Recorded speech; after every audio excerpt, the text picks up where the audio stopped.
Buenos días, tengan todos y bienvenidos a la jornada del día de hoy de Geopolítica. Hoy es lunes y estamos a 8 del mes de octubre. Comienza la semana laboral en medio de dificultades en la República Dominicana. No la República Dominicana, sino dificultades provocadas por estos honorables dirigentes o empresarios del transporte que se arrogan el derecho de trastornar el inicio de una semana laboral, creándole problemas innumerables a los trabajadores, empleados, estudiantes y demás personas que tienen que movilizarse bien temprano en la mañana con esos paros sorpresa que provocaron en el día de hoy. Y eso asociado, cientos de, vamos a decir, decenas de personas que estaban esperando transportación en la 27 de febrero, indignados, como no encontraban cómo movilizarse, se lanzaron a la vía, bloquearon la vía, algunos se sentaron en la 27 y oiga sorpresa, entonces fue la policía y lo dispersó a ellos. O sea que son víctimas de estos maleantes del transporte y terminan siendo víctimas dos veces de los delincuentes del transporte, que no son nada de que dirigentes sindicales ni nada de esa cosa, sino son unos chantajistas y extorsionadores, y además son víctimas de los agentes policiales que van a despejar la vía, como es lógico que ocurra, pero no carguen el dado a esta pobre gente que indignada y desesperada, frustrada, y cómo no, impotente, hicieron lo que les comentamos. Ya a esta hora, hace un ratito ya que el transporte fue normalizado, porque lo que se trata es, como los ratones, esos ratones chiquiticos, hacer un daño. Los ratones chiquititos, esos caseros, se meten en un saco de harina y pican solamente 2 granitos de harina, pero orinan el saco y lo dañan, totalmente dañado. Así hacen los dirigentes de transporte. Provocan un paro por la mañanita, bien temprano, cuando la gente tiene que llegar en su movilización, a su destino, y a las 8:30, a las 9 de la mañana, cuando ya nadie va para su trabajo, entonces levantan el paro del transporte. El daño lo hacen en la mañana. Eso es una pura maldad. Sencillamente es un asunto concebido para hacer maldad. Y el gobierno, bien, gracias. Vamos a ver cómo están las condiciones del tiempo para el día de hoy, que esperamos que no estén tan malas como los dirigentes sindicales. Dice la ONAMED en el día de hoy que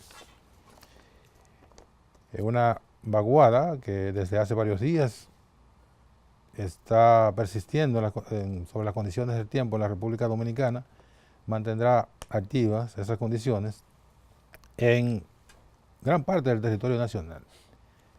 Para las próximas 24 a 48 horas se espera que esta vaguada interactúe con los efectos asociados a una onda tropical ubicada en el día de hoy al sureste de Puerto Rico y se mueve hacia acá y tendrá incidencia en las próximas 48 horas, como dijimos, provocando alguna lluvia importante en varias regiones del país. Mantiene ONAMED un alerta meteorológico para Barahona, Puerto Plata, San Cristóbal, Monte Plata, La Vega, Atomayor, Dajabón, Santiago y Monseñor Noel. Va a seguir las lluvias. Bueno, una información del tiempo, del tiempo no, de la naturaleza, es que el pasado fin de semana, el sábado específicamente, hubo un temblor de tierra que se sintió aquí en la República Dominicana en algunas partes, pero que tuvo efectos importantes en Haití, donde se registró un temblor de casi 6 grados en la escala de Richter, provocando destrozos en una población importante de Haití, y al día de hoy se han reportado unos 12 fallecidos, además de daños importantes en esa población que se llama, ¿cómo se llama la población? Se llama Port-de-Paix. Así que vamos a ver rapidito una información sobre esto. Al menos 12 personas murieron y 188 resultaron heridas por un sismo de 5,9 grados de magnitud que sacudió la noche del sábado la costa noroeste de Haití. El sismo tuvo su epicentro unos 19 kilómetros al noroeste de Port-de-Paix, capital del departamento noroeste, el más pobre del país. El domingo se registró una fuerte réplica de magnitud 5,2, según el Instituto Geológico de Estados Unidos. El temblor del sábado también se sintió en la capital, Puerto Príncipe, trayendo a la mente de sus habitantes los recuerdos del sismo de 7 grados que en 2010 dejó más de 200.000 muertos. Bueno, lamentable eso, llover sobre, más bien sal sobre una llaga que todavía está abierta en Haití, las consecuencias de ese devastador terremoto de hace 8 años, pero que debido a las dificultades de Haití para poder gerenciar y hacer frente a los problemas que se generaron y la mitigación de ese desastre, todavía persisten las secuelas de aquel gran terremoto que provocó unos 200.000 muertos. Eso es un número ahí a ojo de buen cubero porque Haití no tiene estadísticas confiables, pero vamos a suponer que hubo más de 100.000 personas que fallecieron, que es un número sencillamente impresionante en cualquier escenario que se plantee. En Brasil se celebró en el día de ayer la primera vuelta de las elecciones y como estaba previsto, ganó la primera vuelta el ultraderechista, xenófobo, antinegro, antimujeres, todo lo malo que se pueda concentrar en una persona lo tiene el señor Jair Bolsonaro, que ganó con 46% las elecciones en primera vuelta, pero que tiene que ir a la segunda vuelta con Fernando Haddad del Partido de los Trabajadores, que logró un 29%. ¿Qué va a pasar en la segunda vuelta? Bueno, cualquier cosa puede pasar, incluyendo que gane Bolsonaro, que no es seguro. Vamos a ver esa información.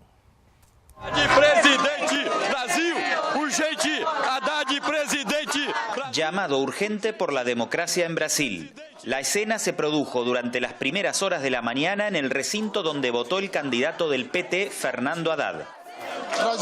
Brasil está corriendo un gran riesgo innecesario de perder las conquistas de los últimos 30 años. No podemos correr ese riesgo. El brasileño no merece eso. Seguidores del Partido de los Trabajadores acompañaron a su candidato y Haddad se refirió a Bolsonaro de cara a la campaña por la segunda vuelta. Él tiene mucha dificultad de competir. Tiene mucha dificultad de competir en la segunda vuelta. No tiene equipo, no tiene proyecto.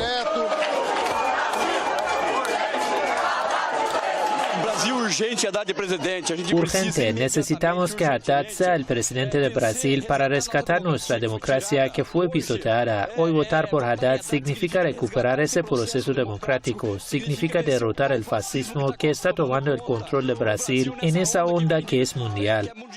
En Río de Janeiro, el ultraderechista Bolsonaro fue a votar con un chaleco antibalas y se mostró confiado en vencer con la mitad más uno de los votos en una primera vuelta.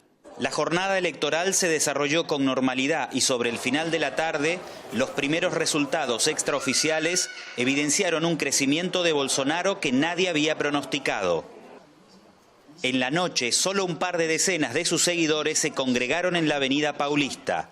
Desanimados, piden una intervención militar. No queremos más segunda vuelta.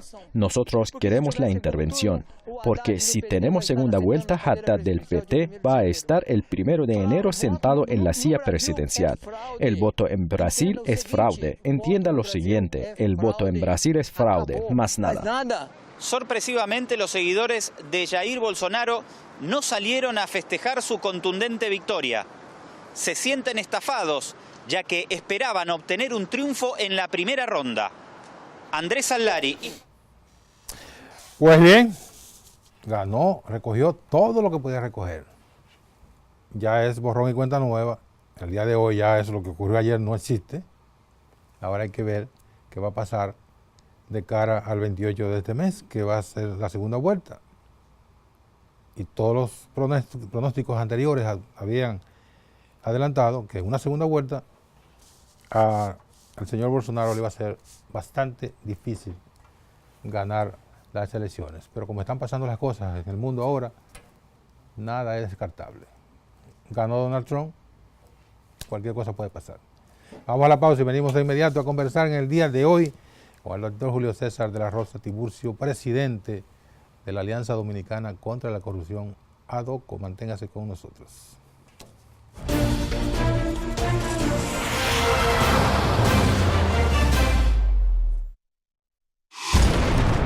EN Televisión, lo que tienes que ver. EN Televisión, lo que tienes que ver.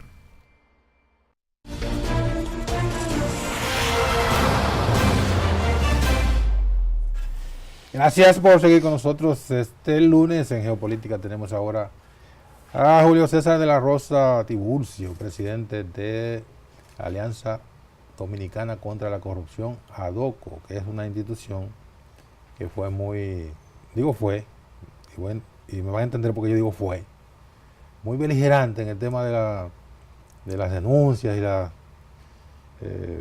bueno, todos estos temas.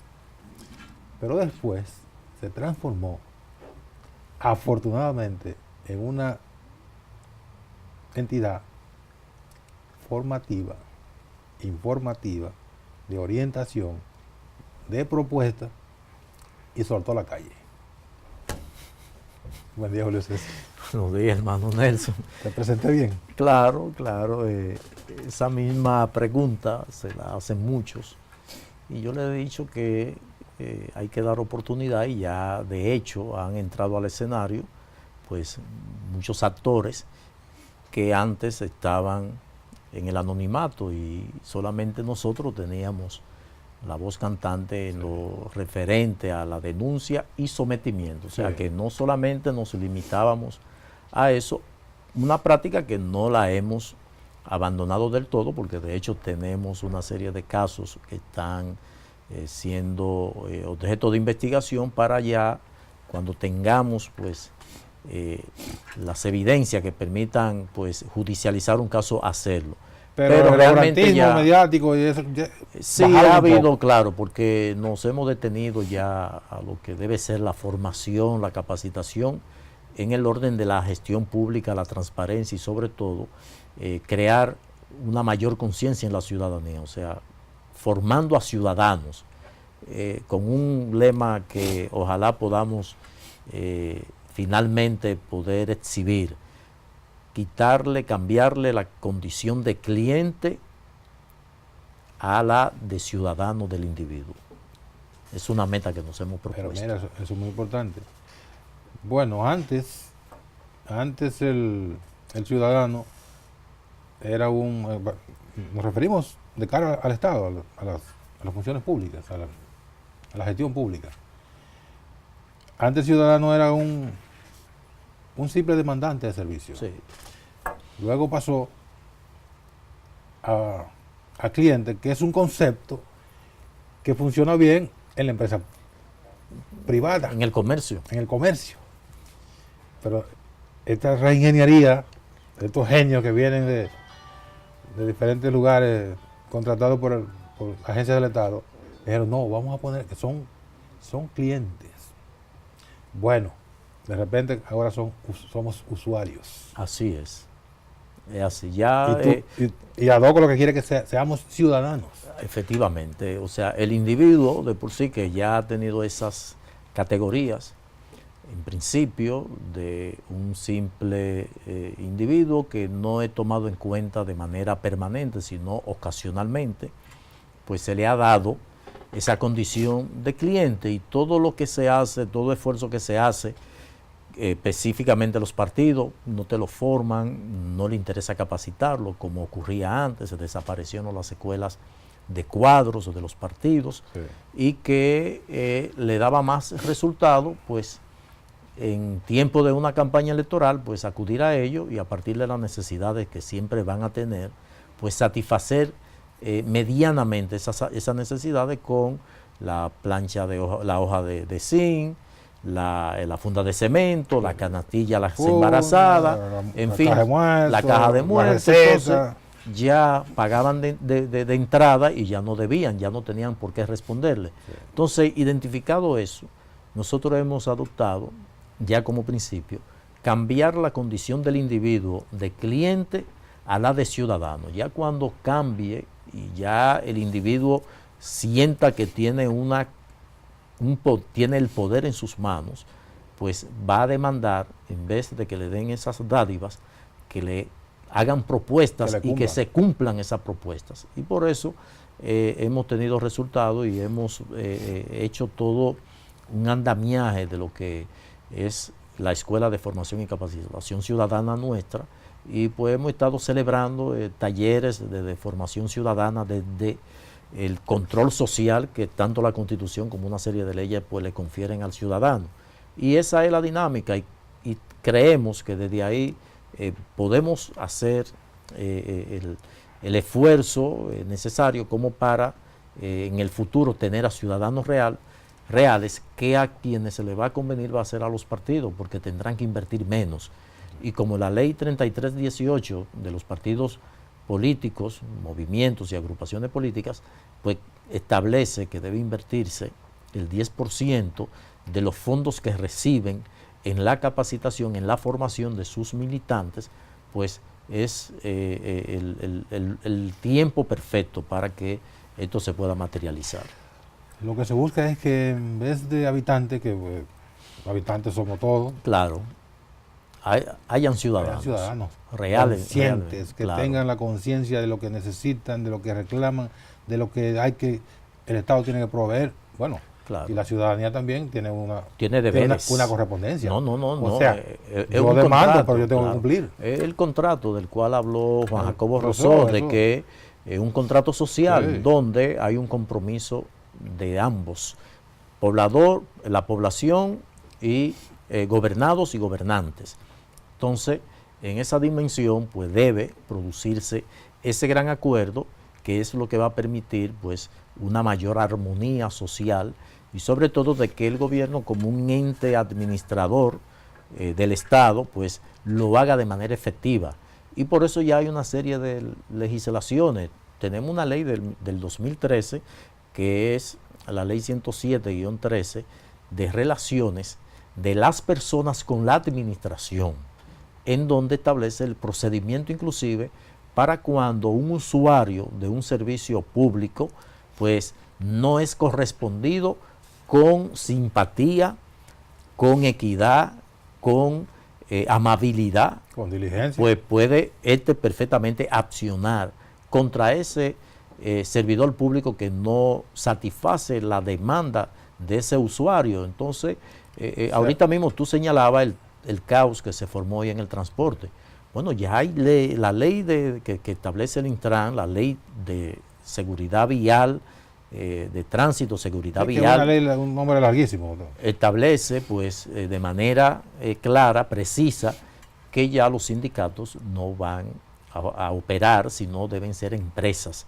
Empresas que si osaran, pues, paralizar el tránsito, pues su licencia le será cancelada, lo establece la ley. Entonces, todo es un discurso. Bueno, es que en la medida que podamos empoderar a la ciudadanía y que la ciudadanía exija, demande eso, pues vamos a tener finalmente, tal vez no en el futuro inmediato, pero sí en un futuro no muy lejano, podemos tener respuestas efectivas a eso.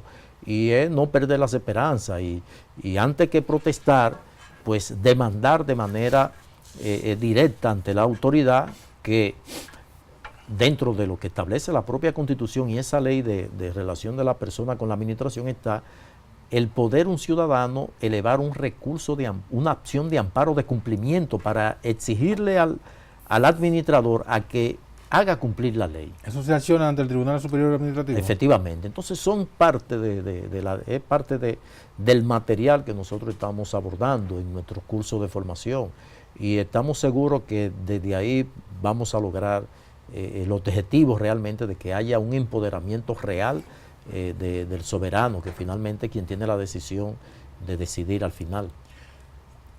O sea, yo puedo, o un ciudadano cualquiera que tenga legítimo derecho. Claro, tener el derecho, desde que se establece el legítimo derecho, pues usted puede accionar. Estos ciudadanos que en el día de hoy no pudieron llegar a su trabajo, pueden accionar contra Juan Ubiera y todos esos... No pueden accionar con el ente responsable de hacer cumplir la ley de tránsito y movilidad pública, que es el Intran. ¿Por qué? Porque debe actuar en consecuencia. El directo es el Intran, pero efectivamente. Los indirectos son los sindicatos. Los sindicatos, bueno, que deben ser empresas ya, porque la ley entró en vigencia ya hace tiempo, y que otros ya han hecho el transfer, la transición. Entonces, el ciudadano ejerce ante el ente público, ante el ente de la administración.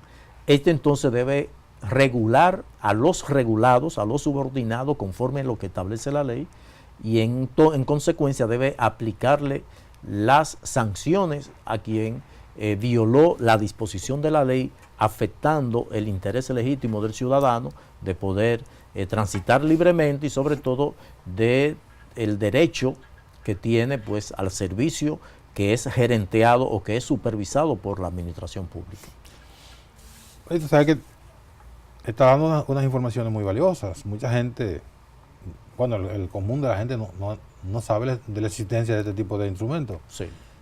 Pero ¿qué ocurre? Que el ciudadano es un indefenso frente al Estado. Todos nosotros somos indefensos frente al Estado, porque el Estado es superior a todos nosotros. Claro, y es quien nos debe proteger. Exacto. Pero somos indefensos frente a situaciones como estas. No es el Estado el que debe justamente garantizar. Claro, es que esa es la misión del Estado. Y cuando el Estado entrega su responsabilidad de normar, de trazar las pautas, de obligar a que estos grupos se sometan al imperio de la ley, cuando el Estado hace una deserción irresponsable de todo esto, ¿qué puedo hacer yo como simple ciudadano? ¿Qué podemos hacer nosotros como ciudadanos? Ejercer el derecho. ¿Para qué? Bueno, es que los derechos están ahí, y si no se usan, pues se oxidan. Eso es algo normal.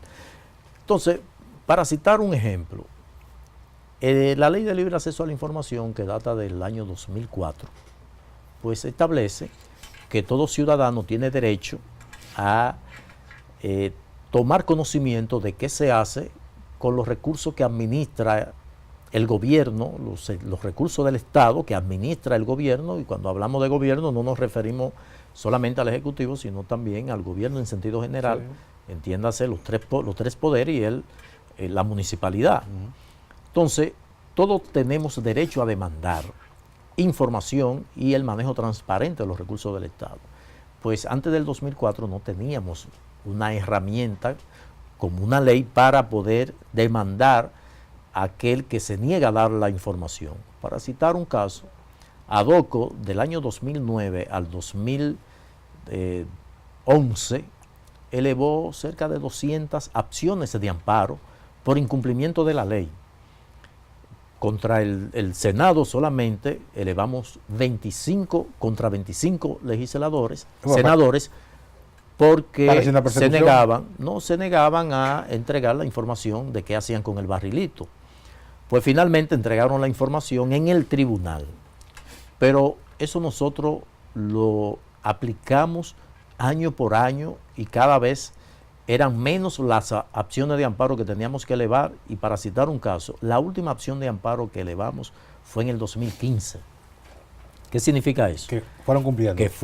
Que han ido cumpliendo, y ya muchas instituciones no hay necesidad de solicitar la información porque la tienen colgada en su portal. Yeah. Pero ya se ha creado el sistema de información pública, donde todas las instituciones deben entrar en conexión con este sistema, que lo administra la DIGEI, la Dirección General de Ética e Integridad Gubernamental, en donde ya uno no tiene que desplazarse a la institución a hacer la solicitud, y mucho menos formular una solicitud escrita, sino que tú entras al portal del CIMAP, y tú no tienes que litigar. Y no tiene ni siquiera que ir a la institución, sino que desde ahí tú le solicitas a la institución de tu interés la información, ellos entonces la manejan, te van notificando los pasos que van dando y por ahí mismo te dan la respuesta. Entonces, ¿qué significa eso? Que del 2004, que no existía cómo poder tener conocimiento de la administración, de un acto de la administración pública, pues ya hoy día no hay necesidad ni de elevar acción de amparo, ni de hacer solicitudes, porque ya está fluyendo. Entonces, ese es el resultado de ¿qué? De un ejercicio ciudadano, que en principio lo desarrollamos organizaciones de la sociedad civil que abordamos el tema, y ya lo hacen ciudadanos comunes. Aquí hubo un ciudadano, Alan Tiburcio, que él solicitó informaciones. No, tenemos el mismo apellido, pero no somos parientes.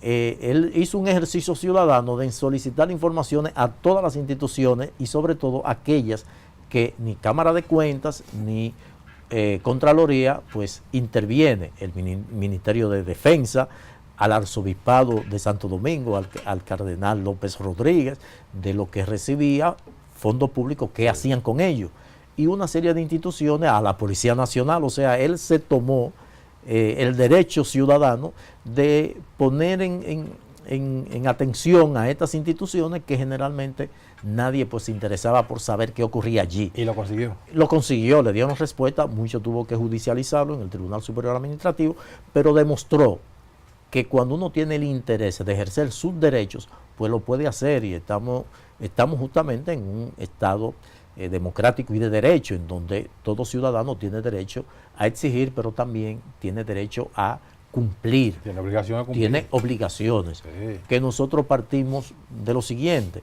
como nosotros demandamos transparencia, pues debemos predicar con transparencia, y todas nuestras actuaciones, tanto institucionalmente como personal, pues uno tiene que ponerla en práctica. O sea, yo particularmente, una botella de agua que compro, pido mi comprobante fiscal, y con eso estoy haciendo el ejercicio ciudadano de que el ITEVI correspondiente a ese producto pues sea reportado a la DGI, a la DGI. Pero también cuando tengo que hacer mi declaración tributaria al año, cumplir con mis compromisos del IPI, de TCS, todos esos compromisos tributarios, pues yo lo hago y exhibo entonces la certificación que me expide Impuestos Internos, y le pido a los que también demandan que el Estado se maneje de manera transparente que hagan lo mismo, porque el ejercicio tiene que producirse de parte y parte. En la misma forma que tú demandas, pues en esa misma forma debe cumplir tu responsabilidad ciudadana. Sí, porque hay muchos que tú lo ves pontificando en la televisión, en los medios de comunicación, y cuando tú arqueas su vida, son un desastre. Claro, desde los servicios básicos. Un descarado. Desde el cable, desde el teléfono, de la energía eléctrica, pues ni siquiera la tienen a nombre de ellos. Exacto, son unos farsantes. Así es. ¿ADOCO no recibe fondos públicos? Sí. A partir del año 2018, este año, pues fuimos incluidos en el presupuesto, que dicho sea de paso, es una responsabilidad del Estado, pues auxiliar a las organizaciones no gubernamentales que coadyuvan al esfuerzo que hace el Estado desde las diferentes instituciones, y en estos recursos que se asignan conforme a la ley 122-05, para lo cual el Ministerio de Economía, Planificación y Desarrollo tiene el Centro de Promoción de las Organizaciones sin fines de lucro, pues tiene uno que someterse a la rigurosidad de rendir cuenta sobre los recursos que recibe a la Cámara de Cuentas y al Ministerio al cual uno está, pues en el cual uno está avalado, y tiene que responder cada 3 meses, pues hacer esa entrega de información de los gastos justificado, evidentemente. Y esto es nuestro primer año. El próximo año pues esperamos que también pues estemos incluidos en el presupuesto. Bueno, es importante. Bueno, vamos a pedir una pausa, Julio César. Vamos a regresar a hablar con Julio César de la Rosa de Tiburcio, ya en el caso específico del la convocatoria del Consejo Nacional de la Magistratura, porque hay muchos elementos que están ahí en juego para la selección de los magistrados de las altas cortes, a lo que corresponda, pero hay como mucha demanda, hay muchos elementos que hay que airear, y como ADOCO también incursiona en esto del seguimiento de la justicia y todo esto. Vamos a hablar con Julio César de este tema del Consejo Nacional de la Magistratura. Venimos de inmediato más en geopolítica.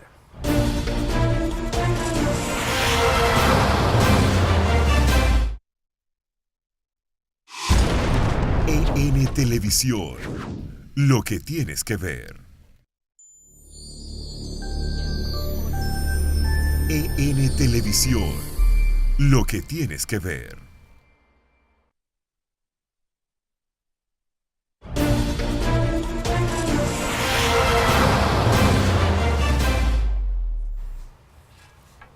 Bien, seguimos hablando con Julio César de la Rosa Tiburcio, abogado, profesor de Derecho, presidente de la Alianza Dominicana contra la Corrupción, ADOCO. Y vamos a hablar en los minutos, nos quedarán como 10 minutos, yo creo, del tema de la reciente convocatoria y la próxima convocatoria, que va a ser, creo que el 14 de este mes, del Consejo Nacional de la Magistratura. En esta ocasión, el Consejo va a evaluar a 4 jueces del Constitucional. No, eso no se someten a evaluación, sino... Bueno, lo quita o lo efectivamente lo ratifica. Sí. Y sí evaluar a la Suprema. El desempeño de los jueces de la Suprema Corte de Justicia, y en esa oportunidad podrá entonces pues decidir al respecto. Hay un juez que dice que ya comunicó que no le interesa continuar, de la Suprema, que es Edgar Hernández, que puede ser entonces ya reemplazado. Y habría que ver si alguno pues ya llegaron a la mayoría de edad, lo que no conozco, a la mayoría de edad que establece la Constitución. Bueno, esta convocatoria se ha planteado que el reglamento pues sea modificado de selección porque... ¿Por qué? Por ejemplo, no está claro respecto a la participación del presidente de la Suprema y del juez de la Suprema en la evaluación de sus pares, de sus compañeros, porque sería una contradicción que sean juez y parte, de que ellos participen de esa evaluación, por lo cual debería establecerse qué se haría en ese caso. Pero en ese caso que no se evalúen ellos mismos, para los otros sí. No deberían, porque son compañeros, serían juez y parte al mismo tiempo, porque no se estarían autoevaluando ellos, sino también a eso. Pero también debe establecerse que si el presidente de la Suprema no es un juez de carrera, pues el secretario pues sea de la carrera, porque los jueces de carrera no están representados en el Consejo por sus pares. O sea, en esta oportunidad pues hay una no correspondencia con lo que debería ser el objetivo. Así como en el caso del Tribunal Constitucional, que serían 4 que salen por la designación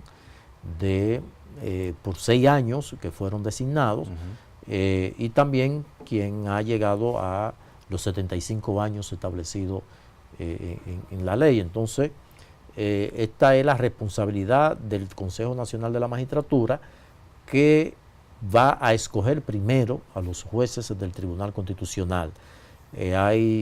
Habrá una forma de evaluación, la cual nosotros hemos planteado, que se incluya el escrutinio público de forma tal que cualquier objeción que se tenga contra los aspirantes a integrar las altas cortes, sobre todo para evitar de que tengamos a un agresor sexual en potencia. ¿Ese cuál es un delincuente ahí? Que se puede dar ya con todo esto, donde fiscales, jueces han estado involucrados en actos de violencia intrafamiliar, de violencia de género, pues cualquiera de estos que tuviera en el pasado alguna conducta inapropiada y que alguien pueda avalar esa inconducta, pues pueda presentarlo, y así nos vamos a ahorrar el tener más adelante que juzgar a un miembro de las altas cortes por este tipo de conducta y sobre todo en estos tiempos. O sea que no es un chisme, debe ser algo no, avalado, claro, y sobre todo que se haya puesto en conocimiento a la autoridad judicial, porque una denuncia que data de 10 años, si está en los archivos, pues se puede comprobar, y sobre todo si aparece otra más adelante con un más reciente, pues se puede entonces sopesar. Puede inferir una conducta. Efectivamente, entonces eso debe servir, y lo vimos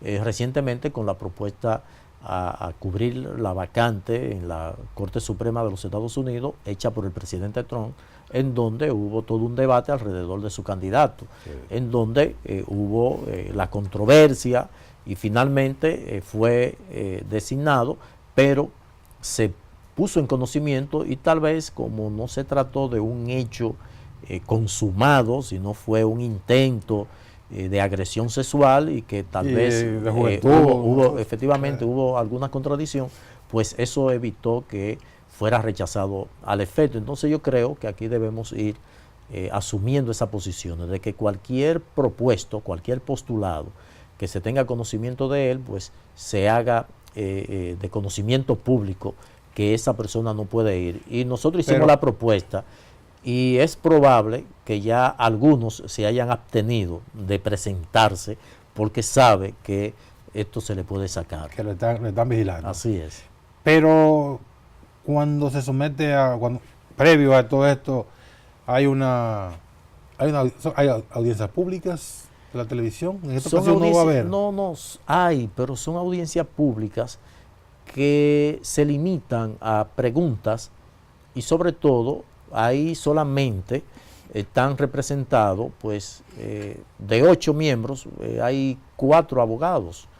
El caso del procurador, el caso de Josefa Castillo, la del PRM. Es psicóloga, no abogada. ¿No es abogada? No. Ah, ok. Ahí los abogados son y Paliza es abogado, obviamente. El juez Soto. Paliza es abogado, creo Paliza, que sí. Licenciado en Derecho, no sé si es abogado, que no es lo mismo. Obviamente, Ricardo Pared. El procurador. La mayoría, son 5. Exactamente. Abogados. Entonces, como tú lo dijiste, licenciado en Derecho alguno. Entonces yo creo que las preguntas no deben limitarse a lo que pudiera ser su accionar como juez, sino también verificar su integridad, su solvencia, si éste cumple con sus compromisos tributarios, si ha cumplido, porque se han limitado solamente a verificar que él tiene los 12 años, que tiene los 12 años en el ejercicio del derecho, y esas cosas. Y el aspecto técnico de preguntarle cuestiones de derecho, efectivamente, que obviamente tiene que saberlo. Claro, pero no así cuestionamientos que pudieran poner en evidencia cuál sería el papel de este ante una situación contundente que le corresponda, pues, juzgar. Muy bien. Gracias, Julio César. Siempre a la orden, Nelson. Como siempre, con usted el tiempo pasa volando. Así es. A ustedes gracias por su atención este día. Hemos tenido al doctor Julio César de la Rosa Tiburcio, presidente de la Alianza Dominicana contra la Corrupción, ADOCO. A ustedes les vamos a agradecer que mañana estén con nosotros de nuevo a las 11 de la mañana para otra entrega de Geopolítica. Los dejo ahora con EN Meridiano.